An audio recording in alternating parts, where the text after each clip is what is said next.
అడవిలో ఒకసారి శంతనుడికి దాహం వేయగా ఆయన ఒక నది తీరానికి వెళ్ళి దాహం తీర్చుకుంటారు. అప్పుడు ఆయన ఆ నది పక్కనే ఉన్న ఒక అందమైన స్త్రీని చూస్తారు. తనను వివాహం చేసుకోమని ఆ స్త్రీని కోరతారు.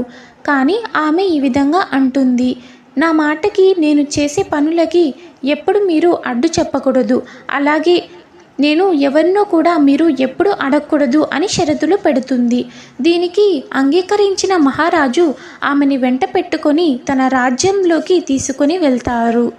కొంతకాలం తర్వాత ఆమె గర్భం దాల్చి ఒక బిడ్డకి జన్మనిస్తుంది. కానీ ఆ బిడ్డను గంగా నదిలో పడేస్తుంది.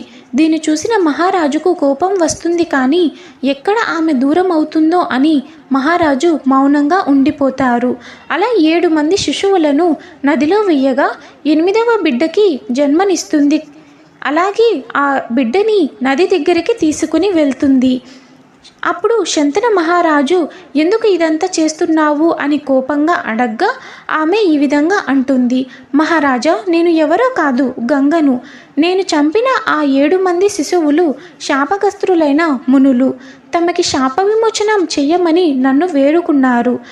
ఈ బిడ్డని నేను చంపను, కానీ మీరు నన్ను ప్రశ్నించారు కాబట్టి నేను మీతో ఉండను.